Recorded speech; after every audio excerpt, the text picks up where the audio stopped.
My name is Lauren Caldwell, I'm 32, and I was standing in my parents' kitchen in Charleston, holding my sister's beautiful, embossed wedding invitation. Her big day was tomorrow, and I couldn't contain my excitement. I had the perfect dress hanging in my closet and a heartfelt speech polished and ready to go. Mom, I said, my voice buzzing with joy, I am so incredibly excited for the wedding tomorrow. My mother, Sharon, froze. The spoon she was stirring in her coffee mug clattered against the ceramic. Lauren, she said, her eyes refusing to meet mine. The wedding, it was last week. The air left my lungs. My world tilted on its axis. The invitation slipped from my fingers, hitting the granite countertop with a soft thud. I snatched it back up, my eyes scanning the date printed in elegant script. Tomorrow's date. What are you talking about? I demanded, my voice a broken whisper. She mumbled something, looking at the floor. We sent you one with the wrong date. It's over. A roar started in my ears, a lie, a deliberate, cruel lie. My own mother, my father, my sister, they had conspired to cut me out of one of the most important days of our family's life. My mind flashed to the thousands of dollars I had poured into their lives. My sister's business debts, their home repairs, their lavish vacations. All while they were planning to push me aside. A cold, hard anger surged through me, eclipsing the pain. I would not cry. I would not beg for an explanation. Something inside me solidified into steel. They thought they could use me as their personal ATM and then toss me away. They were about to learn that I'm not so easy to erase. Have you ever been betrayed so deeply by the people you trusted most? Tell me your story in the comments below. Later that night, I sat in my downtown condo, staring at that mocking invitation. Every elegant swirl of ink felt like a personal insult. My mind kept replaying the years I had been their safety net, the one who was always there, always ready to give. 3 years ago, my sister Jess decided to launch her own interior design business. She had visions of grandeur, sleek showrooms and wealthy clients. But her first big project was a disaster. She overspent a client's budget on imported Italian marble, convinced it would make her reputation, but the client backed out, leaving her 10,000 in the hole. She called me at midnight, sobbing, begging for help. I swear I'll pay you back, Lauren, she cried. I wired her the money the next morning. She never mentioned it again. I told myself that's just what sisters do for each other. Then there were my parents. 2 summers ago, their house was in desperate need of repairs. My father, David, had lost a chunk of their savings in a risky stock market gamble, and now the foundation was cracking. They needed 30,000, or they risked serious structural damage. I drained my savings account, money I had earned working late nights as a senior product manager at a fintech firm. My dad mumbled a quick, "Thanks." And my mom just nodded. I thought my sacrifice had brought us closer. I was so wrong. They never invited me to their big Christmas parties. "Oh, you're just too busy with your important career," my mom would say, a sharp edge to her voice. Was I too busy or just not wanted? Last Thanksgiving was the final straw. I drove 2 hours from my place to join them, only to find the house dark and empty. "We're at the neighbors." Jess texted me, with no invitation for me to join. I stood on their porch, holding a pie I had baked, feeling like a stranger. I had funded their lives, their mistakes, and even their anniversary trip to Napa Valley. Yet I was always the outsider, the one they called for a bailout, not a celebration. My phone buzzed, jolting me back to the present. It was my cousin, Megan Riley, a freelance journalist who always saw things with crystal clarity. "Lauren, are you okay?" she asked, her voice laced with concern. The story of the invitation tumbled out of me. When I was done, she let out a long, heavy sigh. "I hate to be the one to tell you this," she said gently, but it was deliberate. "Jess insisted you couldn't be there," she said. She said she wanted one day where she was the center of attention. Without her super successful sister stealing the spotlight. Your mom backed her up. They sent you the wrong date on purpose. Megan's words were shards of glass in my heart. My sister, the one I had saved from financial ruin, saw me as a threat. And my mother, who had taken my money without hesitation, had enabled her. I paced my condo, the city lights a blur through my tears. Every brushed-off phone call, every snide remark about my fancy job, it all clicked into place. I was their bank, their fixer, but I was never their family. "You don't deserve any of this, Lauren," Megan said, her voice firm. "What are you going to do?" I stopped pacing and looked at my reflection in the dark window. A woman who was tired of being taken for granted stared back. They thought they could just delete me from their perfect family picture. Fine, I would show them what happens when their biggest asset decides to liquidate. The next morning, I drove to my parents' house, my hands gripping the steering wheel. I wasn't there to beg or to cry.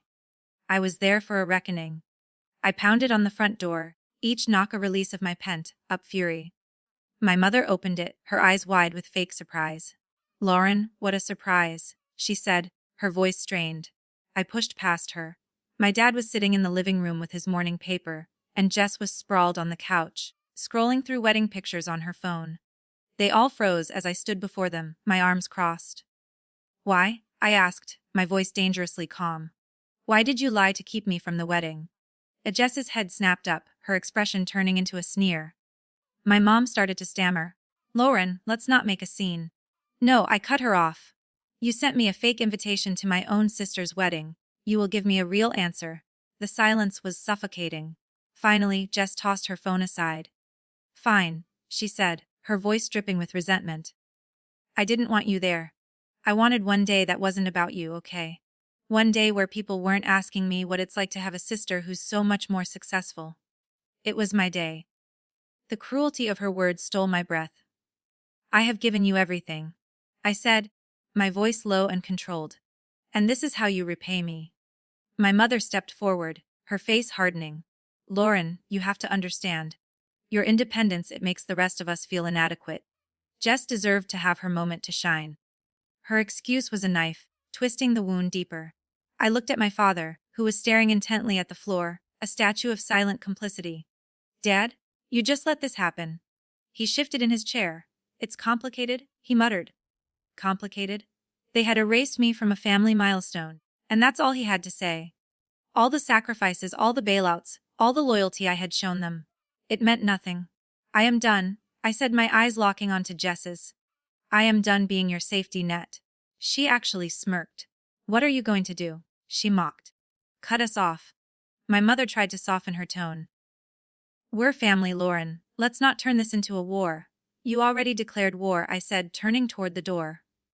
"You just didn't realize I was going to fight back." As I walked out, the morning air felt crisp and clean.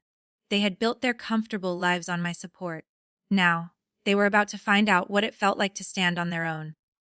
The next day, I sat in my high-rise office, the bustling city below feeling a world away from the storm raging inside me. Yesterday's confrontation had ripped away the last veil of denial. Jess's smug admission, my mother's twisted defense, my father's cowardly silence. It had all hardened my heart. I wasn't there to grieve. I was there to strategize. I possessed a weapon my family had long forgotten about. I pulled out a thick file from my personal safe and called Megan. "Hey," I said, my voice even.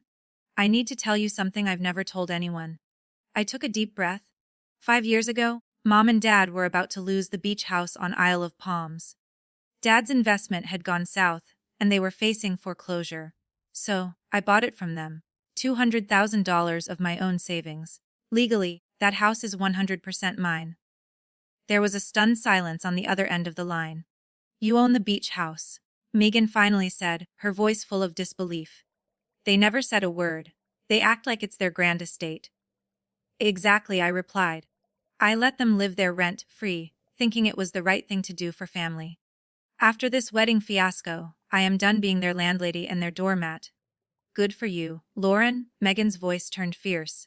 "That is your asset. They have taken advantage of your kindness for far too long." Her validation was the final push I needed. I ended the call and dialed my lawyer, Eleanor Vance, a woman known for her sharp mind and no-nonsense attitude. She was in my office within the hour. "Let's see the paperwork," she said, getting straight to business. I slid the folder across my desk. The deed, the contracts, the proof of purchase. She examined each document with a practiced eye. "This is ironclad," she announced, holding up the deed. "You own this property outright. They have zero legal claim to it. From a legal standpoint, they are tenants, and frankly, you've been more than generous." "They act like they're doing me a favor by staying there," I said, a bitter laugh escaping my lips. Eleanor's gaze was unflinching. If you want to assert your ownership, I can have the official notices prepared today. We can start with a formal lease agreement, or if you prefer, eviction proceedings." Her words were a balm to my wounded spirit. This wasn't just about a house, it was about reclaiming years of sacrifice. "Get the paperwork ready," I told her. "I want to be prepared for anything." As Eleanor was leaving, my phone rang again. It was Megan. "Lauren, you are not going to believe this," she said, her voice sharp with anger. "My friend was looking for a luxury rental for a weekend getaway, and she sent me a link. It's the Isle of Palms house. Jess has it listed on a high-end rental site. She's been renting it out for months and pocketing the income." I gripped the edge of my desk, my knuckles turning white. Jess was profiting from my property, the same property for which she'd been sending me the tax and maintenance bills, while simultaneously plotting to exclude me from her life. The audacity was breathtaking. "She'll be finding out about her new business arrangement very soon," I said, my voice dangerously low. "Don't you dare back down," Megan said. "You are completely in the right." I stood and walked to my office window, looking down at the city below. That beach house wasn't just brick and mortar. It was my trust, my loyalty, my belief in a family that didn't deserve it. And they had turned my generosity into a secret, profitable side hustle. They were all about to get a crash course in consequences. A week later, I sat across from my financial advisor, Mr. Harrison, signing a stack of documents. My lawyer, Eleanor, stood beside me, a calming presence. Today, I was methodically severing every financial cord my family had wrapped around me. "This first document closes the joint account you opened with your parents," Mr. Harrison said, his tone professional. "And this one transfers the outstanding, though 15,000 loan your sister took out solely into your parents' names. They are now fully liable for its repayment." I signed each page with a steady hand. That account, which was supposed to be a safety net for my parents, had become their personal slush fund. No more. Just then, my phone lit up. A text from Jess. "Lauren, I'm so sorry. I miss you. Can we please talk?" I stared at the message, the words feeling hollow and manipulative. I ignored it and focused on the papers in front of me. "This next one ensures your family has no access, present or future, to any of your investment accounts or assets," Mr. Harrison continued. "They are completely firewalled. For years, I'd covered their bills, paid their taxes, and cleaned up their financial messes, all while they secretly profited from my biggest act of generosity. The loan transfer is complete and legally binding," Eleanor added. "If they default, it impacts their credit, not yours." I pictured Jess's smug face at the confrontation, my mother's weak excuses. They had treated my support as an entitlement. "They'll have to manage on their own now," I said firmly. Another text from Jess buzzed. "Please, I never meant for it to go this far. I was just stressed. Let's fix this." My fingers twitched with the urge to type back a furious reply, but I didn't. I simply flipped my phone face down on the table. Her apology wasn't born from remorse, it was born from panic. She was realizing the bank was officially closed. "You are now 100% financially independent from your family, Lauren," Mr. Harrison said, stacking the signed forms into a neat pile. A weight I hadn't even realized I was carrying began to lift from my shoulders. This wasn't just about money. It was about reclaiming my life. As I left the office, another text came through. "Lauren, don't do this to us. You're tearing the family apart." I swiped the notification away without even reading the full message. She thought she could still use guilt to manipulate me, to keep me tethered to their needs. But I was finally, irrevocably, done. They had treated me like a resource to be exploited. Now, with every tie cut, I was free. And they were on their own. 3 weeks later, the first waves from the earthquake I had started began to hit the shore. Megan called me while I was at home, enjoying a quiet Saturday morning. Her voice was tense. "Lauren, word is getting around. Jess lost that big design contract she was counting on. Apparently, the client got spooked by her financial instability. She and Mark are in serious trouble." I felt a grim sense of justice, but no joy. This was the natural consequence of her actions. "They're panicking," Megan added. "Mark has been calling people, trying to drum up new business, but it seems her reputation is starting to precede her." That afternoon, an unknown number rang. It was Mark, Jess's new husband. "Lauren, I need to apologize," he said, his voice heavy with what sounded like genuine regret. I had no idea about the invitation. Jess told me you had a last-minute work emergency. I swear, I thought you just couldn't make it. His words caught me off guard, but they didn't change the facts. You're her husband, Mark. I said, my tone even. You didn't think it was strange that I never called to congratulate you? That you didn't hear from me at all? There was a long pause. I should have known, he admitted quietly. I'm really sorry. I stayed silent. His apology was for his own conscience, not for me. Later, an email from my mother appeared in my inbox. The subject line was simply, please, Lauren. I stared at her name, picturing her face as she defended Jess, as she told me my success made them feel inadequate. I deleted the email without opening it. Her words were just another tool of manipulation. That evening, Megan called again, and her tone was darker. Okay, now I'm angry, she said. They're launching a smear campaign. They're telling friends and neighbors that you're selfish, that you abandoned them as soon as you became successful. They're painting you as the villain. A hot flash of rage went through me. Selfish. After everything I had done for them. After bailing them out of debt, saving their home, and funding their lifestyle for years, they couldn't control my money anymore, so now they were trying to destroy my reputation. It's a pathetic last-ditch effort, Megan said. Some people are buying it, but the ones who really know you aren't. The rumors stung, but they also brought a strange clarity. This wasn't a family that had made a mistake.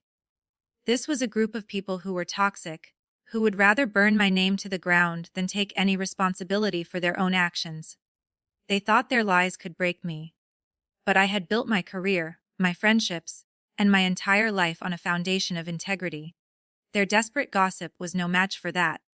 They had sound the wind, and now they would reap the whirlwind. A month later, I was in the middle of a major presentation at work when my assistant buzzed my office. Lauren, your family is in the lobby. They're demanding to see you. My blood ran cold. I excused myself and took the elevator down, my heart pounding a steady, angry rhythm. There they were, my mother, my father, and my cousin Megan, who they had clearly dragged along as some sort of peace offering. Mom's face was tear-streaked, Dad's was grim. Megan looked deeply uncomfortable. Lauren, we need to talk, my mother began, her voice cracking. We are so sorry. Please, can we just fix this? I crossed my arms, my expression unreadable. Their apologies were meaningless, prompted only by their own desperation. We never meant to hurt you this way, my father mumbled. Let's just put it all behind us. Put it behind us, I repeated, my voice dangerously soft. Before they could reply, I pulled out my phone. Megan, I think there's something you need to see. I had saved it. A video accidentally sent to a group chat by one of Jess's bridesmaids.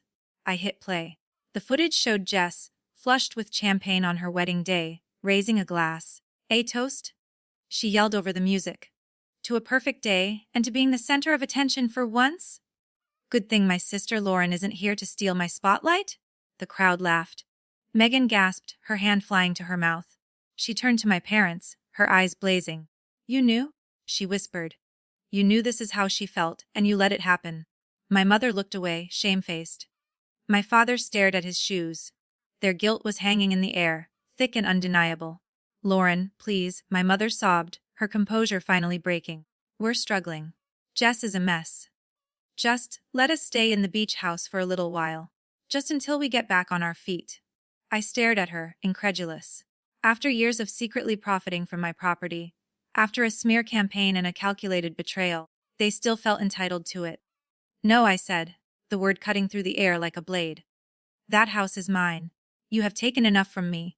Megan stepped forward, putting herself between me and my parents. She's right, she said firmly. You betrayed her, you lied to her, and you're still asking for more. It's unbelievable. We're your family, my mother wailed. But the word family felt like a foreign language. Family didn't do this. Family didn't use, lie and scheme. I looked at the security guard, Frank, who was watching from a respectful distance. Frank, I said, my voice clear and steady, please escort them out. He nodded and moved toward them. Teresa, don't shut us out. My father pleaded as Frank gently guided them toward the exit. I didn't watch them go. I turned and walked back to the elevators, Megan by my side. In the quiet of my office, she squeezed my arm. You did the right thing, she said. That video, they don't deserve you. I nodded, my chest tight. Their apologies were hollow, their pleas were selfish. I had built my life without their help, and I would continue to build it without their poison. They had made their choices. Now, they would have to live in the world they had created, without my shadow to hide in.